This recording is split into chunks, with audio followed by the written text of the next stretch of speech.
বিসমিল্লাহির-রহমানির-রহিম। ইন্না আ'তাইনাকাল কাউসার ফাসাল্লি লিরাব্বিকা ওয়ানহার ইন্না শানিআকা হুয়াল আবতার। সাল্লাল্লাহু মাওলানাল আযীম। এটা কোরআন শরীফের সবচেয়ে ছোট্ট সূরা। পুরা কোরআন শরীফের মধ্যে সূরার সংখ্যা কত বলতে পারেন? 114। এই 114টা সূরার মধ্যে কেবল 2টা সূরা নির্ধারিত এক বিষয় ভিত্তিক, অন্য সূরাগুলো বহু বিষয় ভিত্তিক। একটা সূরার নাম হলো কুল হুয়াল্লাহ সূরা। এই সূরার শুরু থেকে শেষ পর্যন্ত শুধু আল্লাহ কেন্দ্রিক কথা, আল্লাহর পরিচয়, আল্লাহ ছাড়া অন্য কোন আলোচ্য বিষয় এই সূরাতে নাই। আর দ্বিতীয় সূরা ইন্না আ'তাইনা, এই সূরার শুরু থেকে শেষ পর্যন্ত আমাদের নবীর বিষয় ছাড়া অন্য কিছু নাই। আল্লাহর বিষয়ে একটা স্বতন্ত্র সূরা, সেই পাশাপাশি আমাদের নবীর বিষয়ে আর একটা স্বতন্ত্র সূরা। কুল হুয়াল্লাহতে আল্লাহর বর্ণনা, ইন্না আ'তাইনাতে আল্লাহর রাসূলের বর্ণনা। সুবহানাল্লাহ, সুবহানাল্লাহ। এই ইন্না আ'তাইনা সূরার মধ্যে শুধু আমাদের নবীর বিষয় নিয়ে আলোচনা, এর বাইরে ভিন্ন কোনো বিষয় নাই। অন্যান্য সূরার মধ্যে হাজারো বিষয় নিয়ে আলোচনা আছে। প্রথমে আমরা ইন্না আ'তাইনা সূরাটার আরবি শব্দগুলোর বাংলা অর্থ শুনি। আল্লাহ পাকের ঘোষণা, নিশ্চয়ই আমি দিয়েছি আপনাকে কাউসার। কাউসারের অর্থ পরে বলবো। অতএব আপনি আপনার প্রভুর সন্তুষ্টি অর্জনের জন্য নামাজ পড়ুন ও কোরবানি করুন। নিশ্চয়ই আপনার শত্রু লেজকাটা, নির্বংশ বা আত্মুরা। এগুলো ইন্না আ'তাইনা সূরার মোটামুটি বাংলা অর্থ। এবার আসুন তার ব্যাখ্যা। এই সূরাটা আল্লাহ কেন নাযিল করলেন, কোন প্রেক্ষাপটে, কোন মুভমেন্টে, কোন অবস্থায়, কি কারণে এই সূরাটা নাযিল করলেন? আগে সূরার শানে নুজুল, অবতরণের প্রেক্ষাপট বুঝলে তাফসীর বোঝাটা সহজ হবে। কষ্ট হয়নি আপনাদের? যাদের ছেলেও হয় না, মেয়েও হয় না, এদেরকে সমাজে কি বলে? আত্মুরা। মাশাআল্লাহ। ছেলেও নাই, মেয়েও নাই, বিয়ে হলো 25 বছর, 30 বছর পার হয়ে গেছে, ছেলেও হয় না, মেয়েও হয় না। সমাজে মানুষ তাদেরকে এও প্রতিপন্ন করে, তুচ্ছ তাচ্ছিল্য করে, কি শব্দ প্রয়োগ করে?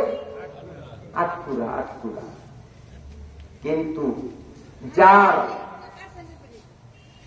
ছেলে আছে, মেয়ে নাই, তাকে আত্মুরা বলা যায় না।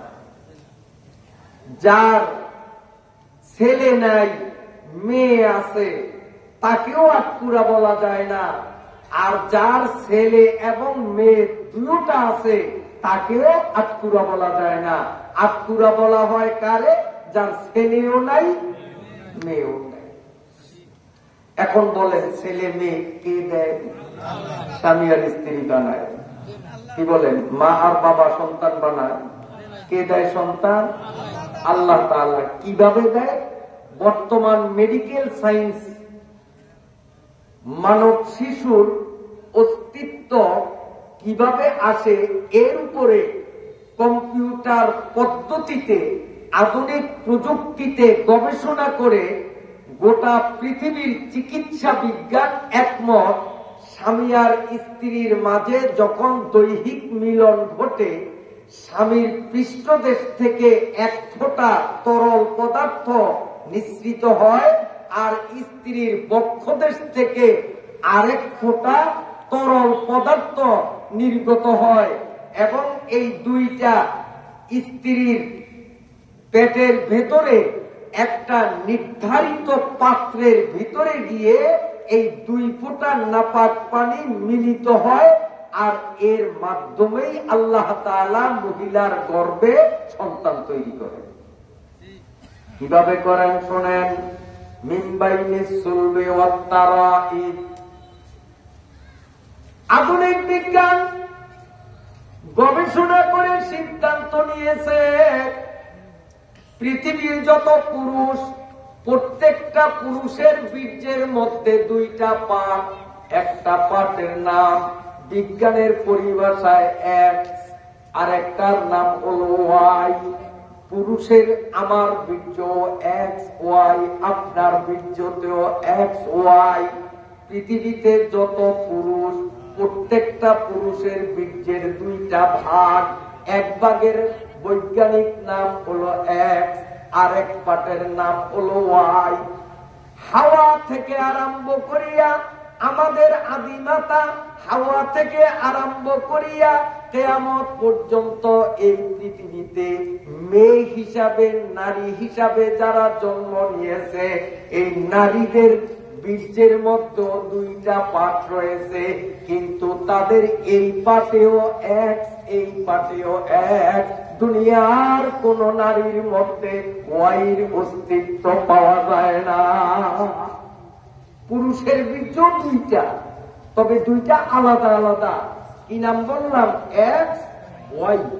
নারীর বীর্যেরও পার্ট দুইটা, কিন্তু এই পার্টেও এক্স, এই পার্টেও এক্স।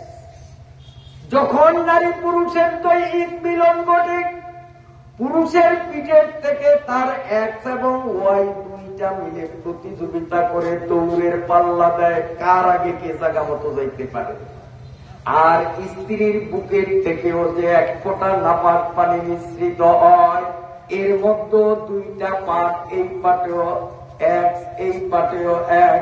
দুনো এক দৌড় প্রতিযোগিতা করে কার আগে কে যাইতে পারে। পুরুষের এক্স যদি আগে যায়, আর নারীর দুইটার যেইটাই যায় এক্স ছাড়া অন্য কিছু যাবে না। নারীর এটা যাক আর এটা যাক, এটা গেলেও এক্স, এটা গেলেও এক্স, আর পুরুষের এটা গেলে এক্স, এটা গেলে ওয়াই। পুরুষের এক্স আর নারীর এক্স, দুই এক্স যখন নারীর গর্ভে মিলিত হয়, আল্লাহ পাকের কুদরতে এর দ্বারা ছেলে জন্ম নেয়। আর যদি পুরুষের ওয়াই পাস করছে, এক্স দুর্বল, ওটা পিছনে পড়িয়া গেছে, ওয়াই সবল, ওয়াই জায়গা মতো গেছে, আর নারীর দুইটার যেটাই যাও এক্স গেল। নারীর এক্স আর পুরুষের ওয়াই, এই ওয়াই এবং এক্স বিপরীতমুখী দুইটা যখন মিলিত হয়, আল্লাহর কুদরতে এই দুইটার মিলনে যে সন্তান হয়, সন্তানটা হয় মেয়ে। এখন মায়ের পেটে কিভাবে ছেলে জন্ম নেয়, মায়ের পেটে কিভাবে মেয়ে জন্ম নেয়, অতি সংক্ষিপ্ত আকারে হলেও মোটামুটি বুঝাইতে পারছি কিনা আপনাদেরকে। এক্স প্লাস এক্স ছেলে, ওয়াই প্লাস এক্স মেয়ে, সোজা কথা। এখন বলেন, এই যে আমার স্ত্রীর প্রথম মেয়ে হলো, দ্বিতীয় মেয়ে হলো, তৃতীয় মেয়ে হলো, আছেন আমাদের সমাজে এমন? আরে যদি মেয়ে হয় মুখটা অন্ধকার। দ্বিতীয়বারে যদি মেয়ে হয় তো এই মেয়ের মায়ের কপালের দুঃখের আর কুল কিনারা নাই। তৃতীয়বারেও যদি আবার মেয়ে প্রসব করে, অনেক ক্ষেত্রে তালাকের ঘটনা সংঘটিত হওয়ার কথা আমাদের কানে আসে। কথা সত্য না মিথ্যা? এ আমার ভাইরা ভালো করে বোঝেন, এই যে মেয়েটার পেট থেকে ছেলে আসলো বা মেয়ে আসলো, এতে মেয়েটার কি ক্ষমতা? মেয়েটার ইচ্ছায় তো সেখানে ছেলে হয় নাই, মেয়েটার ইচ্ছায়ও সেখানে ছেলে হয় নাই। এখানে এই মেয়েটার স্বামীর ইচ্ছায়ও হয় নাই। স্বামীর এক্স যাবে না ওয়াই যাবে এ ব্যাপারে স্বামীর নিজস্ব ক্ষমতা নাই। ক্ষমতা হলো একমাত্র একজনের হাতে, তিনি হলেন কি? আল্লাহ। অতএব বারবার মেয়ে হলে যদি কাউকে দোষী করতে হয়, তাহলে এই বিশ্লেষণ মতে স্বামীকেই দোষী করতে হবে, যে তোর কারণেই তো মায়া উঠছে। মহিলার কি দোষ? ওর কাছে তো আছে এক, ও এটা দিলেও এক, এটা দিলেও এক, তুই এক না দিয়া তুই ওয়াই দিলিকা। দোষ হইলে তো স্বামীর হওয়া দরকার ছিল, কিন্তু স্বামীরও দোষ না। তার কারণ এখানে স্বামীরও কোনো হাত নাই, হাত আছে কেবল একজনের, তিনি হলেন আল্লাহ। কাজী সন্তান, আমরা যে বাবা হলাম, সন্তানের মা হলাম, এখানে আমাদের নিজস্ব কোনো কর্তৃত্ব নাই। সম্পূর্ণ কর্তৃত্ব একমাত্র আল্লাহ পাকের হাতে। আল্লাহ রাব্বুল আলামিন কাউকে ছেলে দিয়া পরীক্ষা করেন, আল্লাহ কাউকে মেয়ে দিয়া পরীক্ষা করেন, আল্লাহ কাউকে দুইটা দিয়া পরীক্ষা করেন, আল্লাহ কাউকে দুইটার একটাও না দিয়া পরীক্ষা করেন। কথা ঠিক না ঠিক? ক্ষমতা কার? আল্লাহ। কাজী কোন মানুষের যদি সন্তান না হয়, তাকে আত্মুরা বলিয়া গালি দেওয়া ঠিক হবে না, এতে আল্লাহ বেজার হয়। কারণ ওরে যে আমি আত্মুরা বললাম, ওর কি দোষ? আমি আল্লাহ তো ওরে সন্তান দিলাম না। ঠিক আছে কিনা? আমার ভাইরা বাবাজিরা, একটা মানুষের ছেলে সন্তান হলো না, মেয়ে সন্তান হলো না, এই মানুষটারে পৃথিবীর সমস্ত গালি দিলেও মনে যা ব্যথা পাবে, একবার আটপুরা বললে তার চেয়েও অনেক বেশি ব্যথা পাবে। কথা ঠিক কিনা? মনে করেন একটা মানুষের একটা পাও ছোট, করে করে হাঁটে, পা একটা খাটো বা বাতা, এই লোকটারে হারামজাদা, শুয়োরের বাচ্চা আরো যত গালি দেন, ও মনে যা কষ্ট পাবে, লেংরা শব্দ বললে কষ্ট কিন্তু তার চেয়ে অনেক বেশি বা। ঠিক কিনা? আল্লাহর নবী সাল্লাল্লাহু আলাইহি ওয়াসাল্লাম, ওনাকে আল্লাহ মেয়ে সন্তানও দিয়েছেন, আল্লাহর নবীকে আল্লাহ ছেলে সন্তানও দিয়েছেন। তবে নবীর মেয়েরা বড় হয়েছে, মেয়েদের ঘরে আবার নাতি পুতিও হয়েছে, হাসান হুসাইন। কিন্তু নবীকে আল্লাহ ছেলে দিয়েছেন, এই ছেলেগুলো নাবালেগ থাকতেই আল্লাহ দুনিয়ার থেকে নিয়ে গেছে। নবীজির কোন ছেলে সন্তান সাবালেগ হওয়ার বয়স পায় না।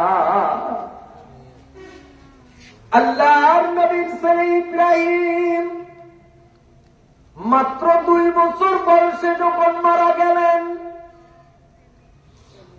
আল্লাহর নবী তিনিও আমাদের মতো রক্ত মাংসের গড়া মানুষ। সন্তান মরণের ব্যথায় আল্লাহর নবীর মন ভারাক্রান্ত। সন্তানের বিয়োগ বেদনায় আল্লাহর নবী বসে বসে কাঁদতেছেন, 2 চোখ থেকে পানি ঝরতেছে। এদিকে কাফেরদের নেতা আস ইবনে ওয়াইল নামক বদমাইশ কতগুলো কাফেরদেরকে চায়ের দোকানে জড়ো করিয়া উল্লাস করিয়া চিৎকারি মারিয়া হ্যাঁ প্রতিপন্ন আর তুচ্ছ তাচ্ছিল্য করিয়া জোরে জোরে আমার নবীরে শুনাইয়া শুনাইয়া বলে, মুহাম্মদ নির্বংশ, মুহাম্মদ নির্বংশ, মুহাম্মদ যেদিন মরে যাবে মুহাম্মদের নাম দুনিয়ায় থাকবে না, মুহাম্মদের দল দুনিয়ায় থাকবে না, মুহাম্মদের আনিত ইসলাম দুনিয়ায় থাকবে না। কে কয় কথা? কে কয়? আস ইবনে ওয়াইল, মুহাম্মদ কোন একটা ফ্যাক্ট না, ও যতদিন আছে ততদিন কলেমার দাওয়াত দিবে, ও যেদিন মরে যাবে সেদিন ওর নাম নেওয়ার মতো আর কেউ থাকবে না, ওর বংশে বাতি দেওয়ার মতো কেউ থাকবে না। মুহাম্মদও শেষ, মুহাম্মদের ইসলামও শেষ। এই কথাগুলি শুনিয়া নবীজির মনে দুঃখ আসবে না মন খুশি হবে? একদিকে সন্তান মারা গেল সেই ব্যথা, আরেকদিকে কাফেরদের এই টিটকারিমূলক কথার ব্যথা। আল্লাহর নবী সিজদায় পড়িয়া দুই চোখের পানি ছাড়িয়া কান্দে আর বলে, মালিক, তুমি আমার ছেলে দিলা তো দিলা, অল্প বয়সে আমার ছেলেটারে তুমি কেন নিয়ে গেলা? আল্লাহ, সন্তানের মায়ায় মন আমি স্থির রাখতে পারি না।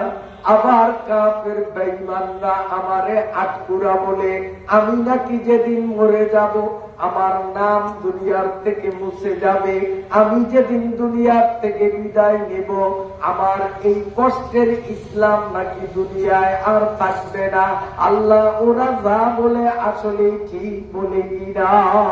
আল্লাহ রাব্বুল আলামিন পরওয়ারদিগারে আলম সঙ্গে সঙ্গে জিবরাইল ফেরেশতাকে ডাকিয়া বলেন, জিবরাইল তাড়াতাড়ি আসো, আমার হাবিবুল্লাহর কাছে যাইয়া আমার হাবিবুল্লাহর মনের দুঃখ তুমি লাঘব করিয়া আমি আল্লাহর পক্ষ থেকে ইন্না আতাইনা নামক সূরা হাদিয়া স্বরূপ দিয়াছ। আল্লাহ জিবরাইলকে ডাক দিলেন, তুমি তাড়াতাড়ি যাও। কার কাছে? আমার হাবিবের কাছে। হাবিব শব্দের অর্থ বন্ধু। আমাদের নবীকে বলা হয় হাবিবুল্লাহ। কষ্ট হয় আপনাদের? হাবিবুল্লাহ অর্থ আল্লাহর বন্ধু। ইব্রাহিম আলাইহিস সালামকে বলা হয় খলিলুল্লাহ। খলিলুল্লাহ অর্থ আল্লাহর বন্ধু। তবে দুই বন্ধুতে বেশ কম আছে। খলিল বলে এমন বন্ধুকে যে আল্লাহর জন্য সব দিতে পারে, আর হাবিব বলে এমন বন্ধুকে যার জন্য আল্লাহ সব কিছু দিতে পারে। ইব্রাহিম আলাইহিস সালাম আল্লাহর জন্য স্ত্রী সন্তানকে নির্বাসন দিয়েছেন। ইব্রাহিম আলাইহিস সালাম আল্লাহর জন্য ছেলের গলায় ছুরি চালাইয়াছেন। ইব্রাহিম আলাইহিস সালাম আল্লাহর জন্য নিজেকে আগুনের মধ্যে সঁপিয়ে দিয়েছেন। আল্লাহর জন্য যে সব দিতে পারে তাকে বলে খলিলুল্লাহ। আর হাবিবুল্লাহ বলে এমন বন্ধুকে আল্লাহ যার জন্য সব দিতে পারে। হযরত জিবরাইল আমিন আসিয়া ইয়া রাসূলুল্লাহ, ইব্রাহিমের উপাধি হলো খলিলুল্লাহ, আপনার উপাধি হলো হাবিবুল্লাহ। ইব্রাহিম আল্লাহর জন্য জীবনের সব দিতে পারে, কিন্তু আপনি তো হাবিবুল্লাহ, আল্লাহ আপনার জন্য সব দিতে পারে। আপনার মনের দুঃখ গুছানোর জন্য আল্লাহ ইন্না আতাইনা সূরা নামক হাদিয়া পাঠাইয়া দিলেন, আমাকে পাঠাইলেন আপনাকে ছেলে দিয়া। অল্প বয়সে ছেলেটা আমি আল্লাহ কেন নিয়ে গেলাম এই কারণটা যেন আপনাকে বলা হয়। আর আপনার মন পরিপূর্ণ তুষ্ট করার জন্য আল্লাহর পক্ষ থেকে ইন্না আতাইনা হাদিয়া যেন আপনার হাতে তুলিয়া দেই। ইয়া রাসূলুল্লাহ, সিজদার থেকে আপনি মাথা উঠান। আল্লাহ নবী মাথা উঠাইলেন। জিবরাইল বলেন, ওগো আল্লাহর নবী, আল্লাহ আপনাকে ছেলে দিয়েছেন এই জন্য যাতে দুনিয়ার কোন মানুষ আপনারা আটপুরা বলতে না পারে। ওরা আপনারে যদিও আটপুরা বলে, আসেবনে ওয়াইল আপনারা আটপুরা বলে, আসলে মিথ্যা কথা বলতেছে।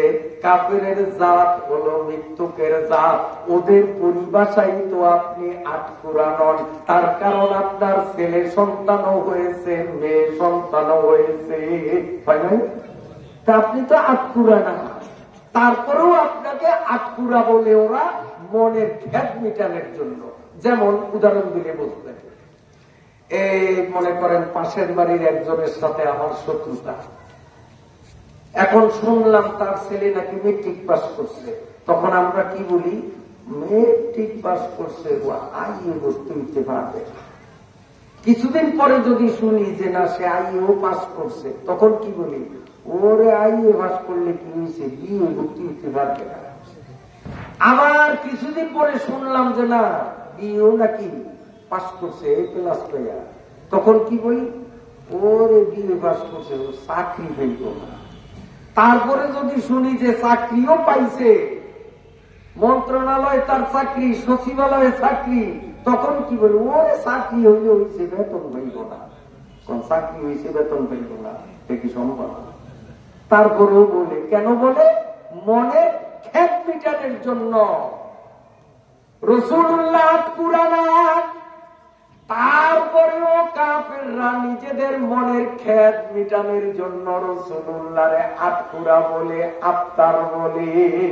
আল্লাহ বলেন, ইন্না শানিআকা হুয়াল আফতার।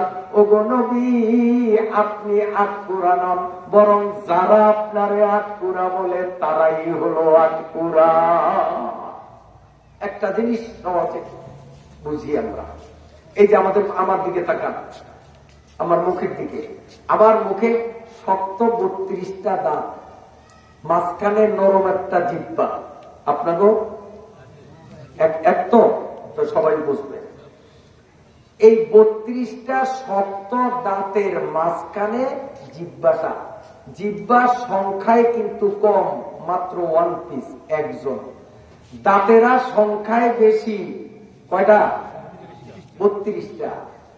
দাঁতের মোট সংখ্যা আছে 3.2, সানাইয়া 4 দাঁত, রাবাইয়া 2, আনিয়া 4 দাঁত, বাকি আছে 20। আজরাস ইয়াকে বলে কারি সবের 20। জাওয়াহিদ 4 দাঁত, তাওয়াহিন 12, নওয়াজিস 4 দাঁত, চারিপাশে খাড়া। আরবিতে 32টা দাঁতের ভিন্ন ভিন্ন নাম আছে, ছন্দের মাধ্যমে বলছি, ছাত্ররা বুঝবে, আপনাদের বোঝার দরকার নেই। যাই হোক, এখন এই 32টা দাঁত সুযোগ পাইলে নরম জিহ্বার উপরে আঘাত করে কি করে না, কামড় মারে না? দাঁতের কামড় যদি জিহ্বায় খাইয়া থাকে তো সে বোঝে যে দিনের কয়টা বাজে, কি যে মজা। সুযোগ পাইলেই খুব করিয়া বসে দেয়, কারণ ও সংখ্যায় কম, তারপরে দুর্বল। আর দাঁত সংখ্যায় বেশি, সবল, সুযোগ পাইলেই সবল বসাইয়া দেয়। কিন্তু মনে রাখো, দাঁত তুমি সংখ্যায় বেশি হইতে পারো, সবল হইতে পারো, তাই বলিয়া অহংকার, অহমিকা আর দাম্ভিকতার কারণে নরম বলিয়া জিহ্বার উপরে জুলুম করিও না। কারণ তুমি যতই শক্ত থাকো, যতই সংখ্যাগরিষ্ঠ থাকো, একদিন কিন্তু তোমার বেইছে ঝুঁকিয়া যাইবা।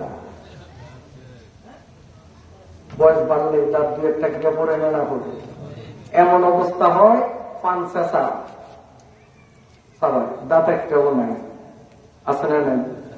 বয়স বাড়ার কারণে দাঁত পড়ে এমন লোক দেখছেন আপনারা? আমি দেখছি, আপনারা দেখছেন কিনা জানি না, পড়ে না? আচ্ছা, বয়স অত্যাধিক বৃদ্ধি হওয়ার কারণে জিহ্বাটা পড়িয়া গেছে, এরকম 2-1টা পেপারে পাইছেন, টেলিভিশনে খবর পাইছেন, বিদেশে হয়েছে, আমাদের দেশে না হইলেও জিহ্বা পড়ছে। ভালো করিয়া শোনেন, জিহ্বা যদিও সংখ্যায় এক, দুর্বল,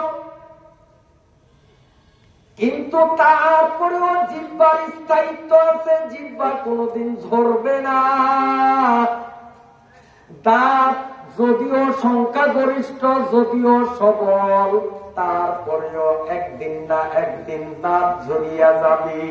আপনি গোস্ত খাইলেন, 2 দাঁতের ফাঁকে যদি গোস্তের কিছু আটকায়, এই জিহ্বা বুঝে দাঁতে সুযোগ পাইলে আমারে আঘাত করবে, তারপরেও জিহ্বা কিন্তু ওখানে গুতগুতি করে কোনো মতেই বাইর করা যায় না। আমি সাথে করি, জিহ্বার মোটামুটি কোনো বিশ্রাম নাই, ও ডিউটি করে গুটিয়ে বাইর করতে পারি। ও জানে তাতে আমারে ক্ষতি করবে, তারপরেও তাদের উপকার করার জন্য সে পাগল। তার কারণ জিহ্বা দুর্বল হলেও স্থায়ী, দাঁত সবল হলেও ক্ষণস্থায়ী। হক হলো জিহ্বা আর বাতিল হলো দাঁত। বাতিলরা সংখ্যায় অনেক বেশি, বাতিলরা সব বলে বলিয়ান, কিন্তু সময় মতো বাতিল ঝরিয়া যাবে। হকপন্থীরা সংখ্যায় কম, হকপন্থীরা দুর্বল, কিন্তু তারা ঝরবে না। কথা বুঝাইতে পারি না। হকপন্থীরা এরা জিহ্বার দল, এরা ধরবে না, বাতিলরা ধরবে, যত বড় শক্তি থাকুক না কেন। আল্লাহর নবী হলেন হক, আসেবনে ওয়াইল, আবু জাহেল পার্টিরা হলো দাঁত, এগুলো ঝরে যাবে, আমার নবী ঝরবে না। জিব্রাইল আমিন আসিয়া বলেন, ওগো আল্লাহর নবী, আল্লাহ আপনাকে ছেলে দিলেন যাতে আপনারে কেউ আটকুরা বলতে না পারে, এই জন্য ছেলে দিলেন। আবার আল্লাহ আপনার ছেলেকে লম্বা হায়াত না দিয়া 2 বছর পূর্ণ না হইতেই নিয়ে গেলেন আপনার ইজ্জত রক্ষা করার জন্য। আপনাকে আটকুরা না বলতে পারে তাই ছেলে দিলেন, আর আপনার ইজ্জত রক্ষা করার জন্য নাবালেগ অবস্থায় আল্লাহ ছেলেকে নিয়ে গেছে। বলবেন যে আবার এটা কেমন কথা, এটা কেমন কথা যে নবীর ইজ্জত ঠিক রাখার জন্য নবীর ছেলেকে আল্লাহ নিয়ে গেছেন। কষ্ট হয় মনে আপনাদের? কথা বলবো, খুব মজার কথা, শিক্ষণীয় কথা। আগেকার নবীদের সন্তানরা বড় হয়েছে, আদম আলাইহিস সালামের সন্তান বড় হয়েছে, নবী হয়েছে। ইব্রাহিম আলাইহিস সালামের সন্তান বড় হয়েছে, নবী হয়েছে। ইয়াকুব নবীর সন্তান বড় হয়েছে, ইউসুফ নবী হয়েছে, হয়েছে না? আর আমাদের নবী সাল্লাল্লাহু আলাইহি ওয়াসাল্লাম তিনি বড় না আগের নবীরা বড়? কথা কয় না? আমাদের নবী সবচেয়ে বড়।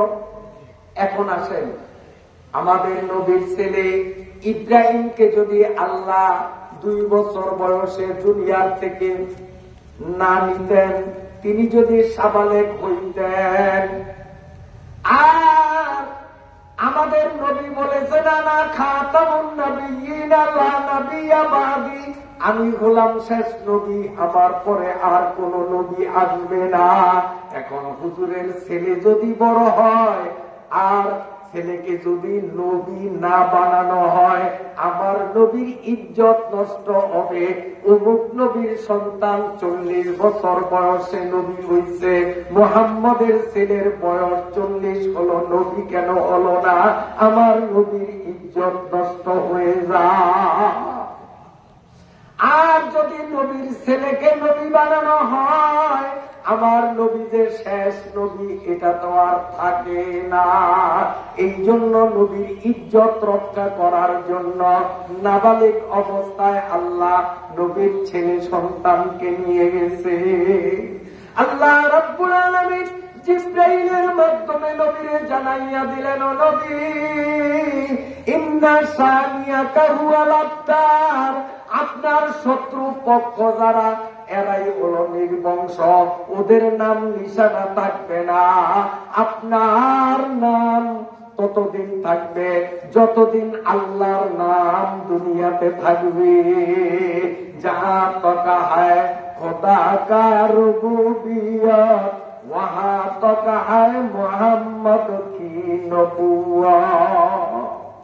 আল্লাহর নাম যতদিন থাকবে, আমাদের নবীর নাম ততদিন পৃথিবীতে থাকবে। এই কারণ বুঝাইলেন যে আপনাকে আল্লাহ ছেলে কেন দিলেন এবং অল্প বয়সে ছেলেকে কেন দিলেন, এই কারণ বুঝানোর পরে এবার বলেন, ও নবী, আল্লাহর পক্ষ থেকে আপনার জন্য হাদিয়া। কারণ বন্ধু যদি বন্ধুরে হাদিয়া দেয়, ভালো হয় না খারাপ হয়? মহব্বত বাড়ে না কমে? তাহাদু তাহাব্বু, নবী বলেন হাদিয়া দাও মহব্বত বাড়বে। শ্বশুর যদি জামাইকে হাদিয়া দেয় মহব্বত বাড়বে না, না বাড়বে? বেয়াই যদি বেয়াইরে হাদিয়া দেয় মহব্বত বাড়বে না, না বাড়বে? বাড়বে। কিন্তু বর্তমানে তো হাদিয়া না, বর্তমানে হইল খুশিয়া। শ্বশুরের পিঠের চামড়া থাক আর যাক, বাজা থাকুক আর ভাঙ্গুক, জামাই সেটা বুঝার বিষয় না, সে শ্বশুরের থেকে আদায় করতেই হবে, মোটর সাইকেল দিতেই হবে, আছে না? না। তাহলে একটা মজার কথা শুনে একটু গুন্ডা ভাঙ্গায় আপনাকে। এটা হল স্বামী স্ত্রী একদিন শোয়া, শ্বশুর বাড়ির থেকে যৌতুক যে খাট দিছে ওই খাটের উপরে, তো বউর মনে তো একটু গৌরব আছে যে তার বাপের বাড়ির খাট, তো স্বামীর সাথে একটু বাজছে ঝগড়া লাগিয়েই বউ কয়, এই তোমার তো সাবাস কম না, আমার বাপের খাটে শুইয়া আমার সাথে তুমি কথা বাড়াবাড়ি করতেছ, কোথায় খান মাইরা দিচ্ছে। এটা মহিলাদের স্বভাব, এটা মহিলাদের স্বভাব। কোথায় খান মাইরা দিল, কার খাটে শুইয়া কার বিরুদ্ধে তুমি আন্দোলন শুরু করছো, আমার বাপের দেওয়া খাটের উপরে শুইয়া তুমি আমার সাথে ঝগড়া করো। স্বামীর মনে তো লাগছে, ব্যথা লাগছে, সুমনা তোর বাপের খাটে। স্বামী জিদ কইরা খাটের থেকে নিচে নামছে, নাইবা শীতের দিন পোলোরে এখন বসিয়া রয়েছে, ভাবছে যে বউ তারে হয়তো যাচ্ছিয়া সাজিয়া উঠে নিয়ে, কিন্তু দেখা যায় কাম হয় না। পান খায়, পানি খায়, হাতে বিড়ি খায় না, বউ কিন্তু লেপুরা দিয়া শুয়ে দিচ্ছে, ওটা উঠেই না। ও দেখলো যে না, এইভাবে কতক্ষণ আর শীতের মধ্যে থাকি, তো মানসিকতা একটা কোনো মতে নিয়া অর্ধেকটা বিছাইয়া অর্ধেকটা গায়ে দিয়া আর এইভাবে হাতের উপরে মাথা রাইকা রাতটারে পার করলো। সকালবেলা বুকে ঠান্ডা, খুল্লুর খুল্লুর কাশতেছে, পানের আরো চায়ের দোকানে বসছে, বন্ধু একটার সাথে দেখা, কিরে খুল্লুর খুল্লুর কাশসটা? ভাই যা হয়েছে তা বলা যাবে না। বন্ধু যদি বন্ধুরে কয় বলা যাবে না, তখন না বলিয়া কিন্তু উপায় থাকে না, তখন গুতানি শুরু হয়, এই লাগছে কি হয়েছে। তখন বলে এই ঘটনা তো বাবির সাথে কালকে ঝগড়া হয়েছে, জিদ কইরা নামছি, ভাবছিলাম আমারে সাত দেওয়া যাচ্ছে উঠাইবে, কিন্তু উঠায় নাই, শেষ পর্যন্ত রাত তো একটা এইভাবে গেল, এখন তো মহা চিন্তা, আজকে রাত্রে কি হবে, এই রাত্রে কি হবে, আমি তো চিন্তায় অস্থির। বন্ধু কয় কি করবা? হাতেও টাকা নাই, সুদের উপর টাকা নিয়ে এখন তোষক একটা কিনতে হবে, নইলে আগামী রাত্রে তো আবার মরণ মিষ্টি। হয়তো তোষক কিনা লাগবে না, বুদ্ধি নেই। কি বুদ্ধি? কি বুদ্ধি? বুদ্ধি হলো উঠানে যাইয়াই শুরু করবি স্লোগান, গিয়া বলবি আমি কারো বাপের বাড়ির খাটে শুইব না, আমার বাপের ভিটায়ও কারো খাট রাখতে দেব না। কথা বোঝেন নাই? কথা বোঝেন নাই? আমি কারো বাপের খাটে শুইব না, আমার বাপের ভিটায় কারো বাপের খাট রাখতে দেওয়া হবে না। স্লোগান দিতে পারবি তো? ভালো বুঝবি।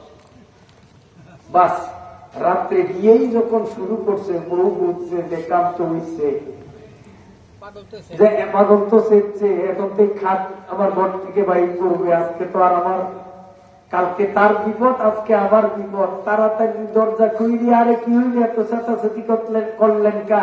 এই গায়িকা দুইজন আপোষ হয়ে গেছে, নির্মিষ হয়ে গেছে, যৌতুকের একটা তেজ আছে না নাই? আয় হায় মাই করো মাসাব সুজো আতে সুন্দর কাবাজন, মাই করো মাসাব সুজো আতে সুন্দর কাবাজন, সাকেনে বুতখানা বাসো মর্দমা জারি মকুন। শোনেন, পেট ভরিয়া মদ খাইলে যে পরিমাণ গুনাহ, এতেও তার পাপাত্তা থামলো না। মদ খাওয়ার পরে কোরআন শরীফে আগুন লাগাইয়া 30 পারা কোরআন জ্বালাইয়া দিল, তারপরেও তার পাপাত্তা থামলো না। মদ খাইল, কোরআন জ্বালাইল, তারপরে হিন্দুদের মন্দিরে গিয়ে হরে কৃষ্ণ হরে রাম জপলো। এত বড় 3টা পাপ করার পরেও তার মন নিবৃত হলো না। এবার মক্কা গিয়া আল্লাহর ঘর কাবাগরে পেট্রোল মারিয়া কাবাগরটারও জ্বালাইয়া দিল। মাই ঘর মসহাব সুজ আতে সুন্দর কাবাগর সাকেনে বুৎখা নাবাস মর্দমাজারি মকন। পেট করিয়া মদ খাওয়া, কোরআন শরীফ জ্বালাইয়া দেওয়া, মন্দিরে গিয়া হরে কৃষ্ণ হরে রাম জপা, আল্লাহর ঘর কাবা শরীফ জ্বালাইয়া দেওয়া, এই 4টা গুনারে একত্রিত করলে গুনার পরিমাণ যা দাঁড়াবে, কোন জামাই তার শ্বশুর থেকে যৌতুক হিসাবে দাবি করিয়া 1 টাকা দামের একটা সোনামুখী সুই কুসুল করলে এই 4 গুনার থেকেও বড় গুনাহ হবে। এই 4 বড় গুনার থেকেও বড় গুনাহ। আল্লাহ রাব্বুল আলামিনের পক্ষ থেকে হাদিয়া, জিবরাইল আমিন নবীরে হাদিয়া দেয়, বলেন ইন্না আতাইনাকাল কাউসার ফাসাল্লি লিরাব্বিকা ওয়ানহার ইন্না শানিআকা হুয়াল আবতার। সাদাকাল্লাহুল আযীম। আপনাদের আসলে কষ্ট হয় মনে কথা বলবো। এই হাদিয়া আল্লাহর পক্ষ থেকে। আল্লাহ কি বলেন? ইন্না আতাইনাকাল কাউসার। ও নবী, ওরা কি বলছে না বলছে আপনি সেদিক মাথা ঘামাইয়েন না, আমি আল্লাহ আপনাকে কাউসার নামক হাদিয়া দিলাম। এখন কাউসার কি? কাউসারের 36টা অর্থ আছে, অতটা বলা যাবে না, শুধু একটা বলবো। কাউসার শব্দের ব্যাখ্যায় 36টা কথা আছে। একটা ব্যাখ্যা বলি, মুসলিম শরীফের এক দীর্ঘ হাদিস দ্বারা প্রমাণ। আল্লাহর জান্নাত থেকে 2টা খাল, প্রবাহমান খাল হাসরের ময়দানে আসিয়া এক জায়গায় মিলিত হবে। ওই জায়গাটা একটা হাউজের মতো, কুয়ার মতো, পুকুরের মতো হবে। ওই জায়গাটার নাম হলো কাউসার। আল্লাহ নবী বলেন, এই কাউসার নামক কুয়ার পানিগুলো দুধের মতো সাদা, এই পানিগুলো মধুর চেয়েও মিষ্ট। এই পানিগুলো যদি কেউ একবার পান করে হাসরের মাঠে যতদিন থাকবে পিপাসা লাগবে না, পিপাসা লাগবে না, পিপাসা লাগবে না। এখন এই পানি হাউজে কাউসারের পানি হাসরের ময়দান থেকে আমরা পান করব, নিয়ত আসেনি? হাউজে কাউসারের পানি আমরা কেমনে পান করব? আল্লাহ নবী আল্লাহর থেকে জানতে চাইলেন। আল্লাহ রাব্বুল আলামিন নবীকে বললেন ডান দিকে তাকান। নবী ডান দিকে তাকাইলেন, দেখলেন অনেক নবী, কোন নবীর কোন উম্মত নাই। কিছু নবী দেখলেন তাদের সামান্য কিছু উম্মত দেখা যায়। আবার বললেন বাম দিকে তাকান। নবীজি বাম দিকে তাকাইলেন, তাও কিছু নবী একজন উম্মত নাই, কয়েকজন নবী, তাদের হাতে গোনা কয়েকজন মাত্র উম্মত দেখা যায়। আল্লাহর নবী বললেন দোস্ত এবার সামনের দিকে তাকান। আল্লাহর নবী যখন সামনের দিকে তাকাইলেন, লক্ষ লক্ষ উম্মতের মাঝে একজন নবী দাঁড়ানো। আল্লাহর নবী বললেন, ওগো আল্লাহ, ইনি কে? আল্লাহ রব্বুল আলামিন বললেন, ইনি হলেন আমার নবী মূসা। 12 লক্ষ উম্মত নিয়া হাউজে কাউসারের পানি পান করতে যাবে। আল্লাহ পাকের নবী বললেন, ওগো আল্লাহ, তাহলে মূসা নবী এতগুলো উম্মতের মালিক, আমি মুহাম্মাদের প্রয়োজন হবে। মুসা নবীর পাওয়ার কি আমার থেকে বেশি হবে? আল্লাহ রাব্বুল আলামিন পরওয়ারদিগারে আলম বললেন, ও মুহাম্মদ এবার উপরে তাকান। নবীজি উপরে তাকাইলেন। আল্লাহ বলেন, ডাইনে বামে সামনে পিছনে তাকান। আল্লাহর নবী চারিদিকে তাকাইলেন, শুধু মাথা আর মাথা, মাথা আর মাথা, শুধু মানুষ আর মানুষ, মানুষ আর মানুষ। আল্লাহ বলেন, এইভাবে এই যে অসংখ্য মানুষগুলো দেখলেন, এগুলো হবে আপনার উম্মত। এই উম্মত গুলোকে আপনি যেই হাউজের পানি পান করাইবেন, আমি এই সূরার মাধ্যমে আপনাকে সেই হাউজের মালিক বানাইলাম। আল্লাহর নবী জানতে চাইলেন আল্লাহ কিভাবে পানি পান করবে। আল্লাহ জানাইয়া দিলেন, যেই নবীর একজন উম্মত নাই, ওই নবী হাউজের কাউসার কাছে গিয়া একটা গ্লাস নিয়া এক গ্লাস পানি পান করবেন, সরে যাবেন। যেই নবীর ৫-৭ জন উম্মত, তিনি নিজ হাতে তার ৫-৭ জন উম্মতের পানি পান করাইবেন। যার ২-১০০ উম্মত, ২-১০০ উম্মতের পানি পান করাইবেন। মুসা নবী তার সব উম্মতদের পান করাইবেন। এরপরে সমস্ত নবী এবং তার উম্মতরা সব যখন চলিয়া যাবে, তখন থাকবেন শুধু আপনি আর আপনার অসংখ্য উম্মত। ও নবী, আপনার তো হাত মাত্র ২টা, এই ২ হাত দিয়ে এত অসংখ্য মানুষে হাউজে কাউসারের পানি আপনি কেমনে পান করাবেন?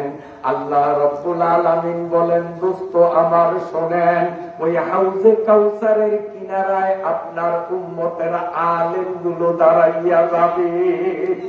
সমস্ত আলেমরা যখন দাঁড়াইয়া যাবে, আমি আল্লাহ রাব্বুল আলামিন প্রত্যেকজন আলেমের হাতে একটা করে গ্লাস দেব, আর আলেমদেরকে বলবো, ও আলেমরা, দুনিয়াতে যারা তোমাদের সাথে সুসম্পর্ক রাখছে, ভালো সম্পর্ক রাখছে, ওই মানুষগুলোরে খুঁজিয়া খুঁজিয়া হাউজে কাউসারের গ্লাস ভর্তি পানি পান করাইয়া দাও। সুবহানাল্লাহ। মৌলানা কামাল সাহেব কথার কথা, ওনার হাতে গ্লাস থাকবে। এই এলাকার যেই মানুষগুলো কামাল হুজুরের সাথে সম্পর্ক ভালো রাখছে, এই মাদ্রাসার শিক্ষক মাওলানা ইউসুফ, এই মাদ্রাসার অনেক শিক্ষক, আপনার এলাকার মসজিদের ইমাম, এই আলেমদের সাথে যারা সুসম্পর্ক রাখছে, আলেমরা খুঁজিয়া খুঁজিয়া তাদেরকে পানি পান করাইয়া দিবেন। আলেমদের হাতে হাউজে কাউসারের পানি পান করাইতে অনেক। দুনিয়ায় আলেমের সাথে সম্পর্ক ভালো রাখবো না খারাপ রাখবো? সম্পর্ক ভালো রাখতে হবে। যদি সম্পর্ক ভালো থাকে, তো সেদিন আলেমদের হাতে হাউজে কাউসারের পানি পান করব হাসরের মাঠে, আর পিপাসার কোন প্রশ্ন আসবে না। বলুন আলহামদুলিল্লাহ। আলেমরা নিজেরা পান করবে, আলেমরা এইভাবে পান করাইবে, তাদের মহাব্বতী মানুষগুলোকে পানি পান করাইবে।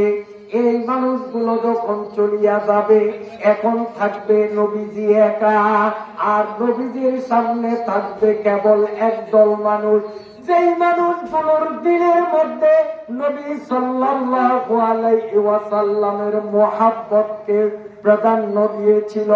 নবীর মহাব্বতী মানুষগুলোকে নবীজি টানিয়া টানিয়া নিজ হাতে হাউজে কাউসারের পানি পান করাইয়া দিবে। সুবহানাল্লাহ, সুবহানাল্লাহ। আল্লাহর নবী বলেন, আকাশের তারকার সংখ্যা যেমন গনিয়া শেষ করা যায় না, হাউজে কাউসারের গ্লাস গনিয়াও শেষ করা যায় না। আলেমরা আলেমদের মহাব্বতী মানুষদেরকে পানি পান করাইবে, আর আমার মহাব্বতী মানুষগুলোকে আমি মুহাম্মদ নিজ হাতে পানি পান করাবো। যেই মানুষগুলোর দিলের মধ্যে নবীর মহাব্বত, নবীজির মহাব্বতের গোড়া, নবীজির মহাব্বতের চারা যদি আমার অন্তরে লাগাইতে পারি, তাহলে ওই গাছের ফল আমার দাড়ির মধ্যে নবীর সুন্নত দেখা যাবে। নবীর মুহাব্বত বৃক্ষ যদি অন্তরে লাগাইতে পারি, আমার মাথার চুলের কাটিংয়ে নবীর সুন্নতের নমুনা দেখা যাবে। নবীর মুহাব্বতের গাছ যদি অন্তরে লাগাইতে পারি, আমার পোশাকের মধ্যে নবীর সুন্নতের নমুনা দেখা যাবে। ঠিক সারাটি ও ভাইরা, নবীজির হাতে যদি হাউজে কাউসারের পানি পান করার নিয়ম থাকে, সমস্ত মুহাব্বতের উপর নবীর মুহাব্বতকে প্রাধান্য দিতে হবে। আল্লাহ নবী তাই বলেন, লা ইউমিনু আহাদুকুম হাত্তা আকুনা আহাব্বা ইলাইহি মিন ওয়ালিদিহি ওয়া ওয়ালাদিহি ওয়ান নাসি আজমাইন। সমস্ত মুহাব্বতের উপরে নবীর মুহাব্বতকে প্রাধান্য যে দিতে পারবে না, নবী বলেন সে পরিপূর্ণ মুসলমানও হইতে পারবে না। আল্লাহ আমাদেরকে নবীর মুহাব্বত অন্তরে লালন করে নবীর খাঁটি উম্মত হওয়ার জন্য কবুল করেন। সবাই বলেন আল্লাহুম্মা আমিন, সবাই বলেন আল্লাহুম্মা আমিন। আমি অত্যন্ত ক্লান্ত হয়ে গেছি। সূরাটা তাফসীর আপনাদের সামনে সবেমাত্র শুরু করলাম, শানে নুজুল শেষ করে তাফসীর থেকে সামান্য কয়েকটি কথা শুনাইতে গিয়েও অনেক কষ্ট। কারণ আমি আজকে প্রায় 15 দিনের অসুস্থ, বিছানায় পড়া, এই প্রথম প্রোগ্রাম আসলাম। গতকাল জুমার নামাজও পড়াইছি খুব ক্লান্ত অবস্থায়। এর আগের 2 জুমার ইমামতি করতে পারি নাই।